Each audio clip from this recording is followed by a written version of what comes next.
Not long ago, Ukraine claimed it had shot down a Russian Su-35 Flanker E, Moscow's most advanced 4+ generation multirole fighter designed to dominate the skies. The Su-35 was meant to be untouchable, a symbol of Russia's air superiority. Yet over eastern Ukraine, that myth was shattered. This was not the first time Ukrainian forces had destroyed Russia's prize jets. Despite limited weapons since the very beginning of the war, Ukraine has repeatedly proven that modern combat is not only about advanced technology. It is about determination, resilience, and the will to defend a nation against overwhelming odds. During the ongoing war in Ukraine, Russia has relied heavily on the Su-35 to provide air cover for helicopters and strike aircraft, conduct precision attacks, and expose Ukrainian air defense positions. Built by the renowned Sukhoi Design Bureau, the Su-35, known to NATO as the Flanker E, represents the most advanced fighter currently in service with the Russian Air Force. Routinely operating in hostile Ukrainian skies, the jet has demonstrated its capabilities time and again. While not a 5th-generation fighter, the Su-35 is far more than a 4th-generation design. It blends elements of both, evolving from the Su-27 Flanker family with refined aerodynamics, blended wing design, canards, and thrust vectoring engines, features that give it extraordinary maneuverability.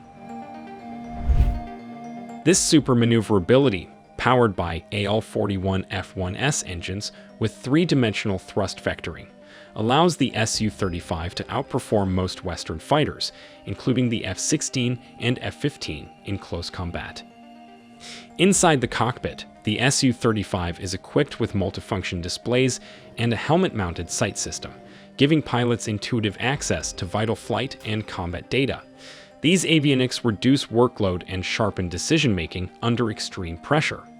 Together, the advanced systems ensure the Su-35 can operate effectively in contested environments, whether engaging enemy aircraft, striking ground targets, or conducting reconnaissance missions. Ukraine claimed its forces had shot down a Russian Su-35 Flanker E fighter jet, with the news first released by the country's 3rd Army Corps through their Telegram channel. They shared footage showing the aircraft burning on the ground, a powerful image that quickly spread online. The incident occurred on July 8, 2026, and according to reports, the expensive jet was ambushed through a clever maneuver. 3 Ukrainian aircraft took part in the operation. One simulated the release of a glide bomb, while 2 F-16s flew nearby to provide cover. Dropping the bomb was never the true objective. Knowing a Su-35 was in the area, the plan was to lure it closer, hoping the Russian jet would attempt an interception. The bait worked, and the Su-35 flew straight into the engagement zone of a Patriot missile battery. Unaware that a Patriot launcher had been repositioned nearby, the Russian fighter pressed forward in pursuit of the Ukrainian jets. As it entered the missile's range, a Patriot was fired, striking the Su-35. The pilot managed to eject and survived, but the aircraft was destroyed. According to the open-source intelligence project Oryx, Russia has lost at least 8 Su-35 during the war. Given that the Su-35 is a modern, costly, and relatively new asset, each loss is highly significant. The destruction of Russia's Su-35 is expected to provide a significant morale boost for Ukrainian defenders, while creating logistical complications for the Russian Air Force. At the outset of the invasion in February 2022, the Kremlin was believed to have between 100 and 110 Su-35s in active service. Now, as the conflict enters its 5th year with little sign of resolution, at least 8 or 9 of these advanced fighters have been lost, depending on the source. Losses are an inevitable part of war, yet the downing of a fighter jet carries far greater weight than the destruction of armored vehicles. For any air force, the loss of such aircraft is not a minor setback. It represents a reduction in combat capability and a blow to strategic confidence.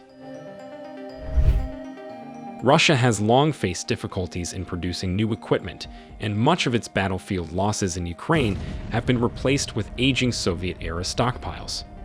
However, there are clear indications that these reserves are being depleted. In the case of combat aircraft, the attrition rate of the Russian Air Force in Ukraine is likely far higher than the Kremlin publicly acknowledges. Each Su-35 destroyed not only diminishes Russia's ability to project air superiority, but also highlights the widening gap between Moscow's ambitions and its actual capacity to sustain modern warfare. On paper, the Russian Air Force still appears to be at peak strength. Roughly 10 new flanker aircraft have been delivered since the war began, meaning the fleet has technically grown since 2022.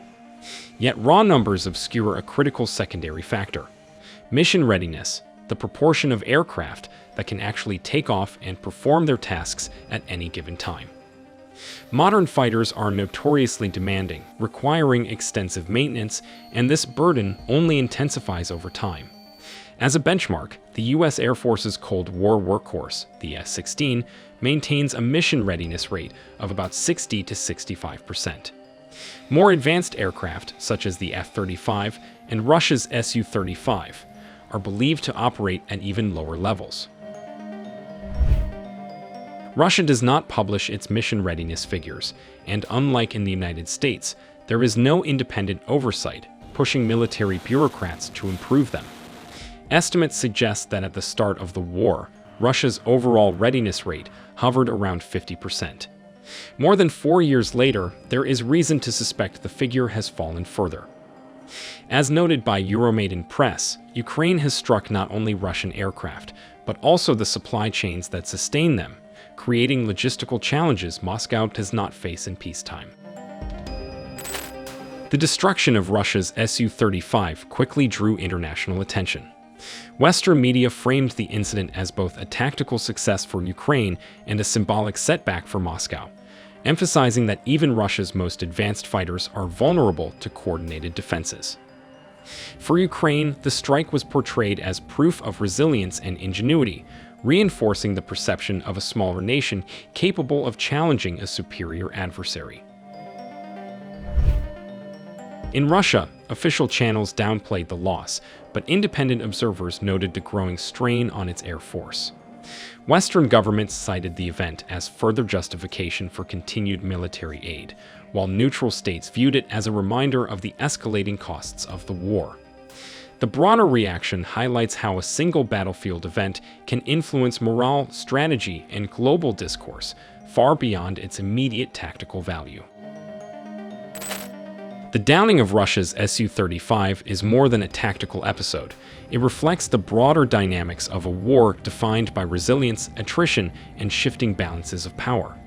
For Ukraine, each successful strike against advanced aircraft reinforces the narrative of determination and ingenuity, proving that superior technology alone does not guarantee victory.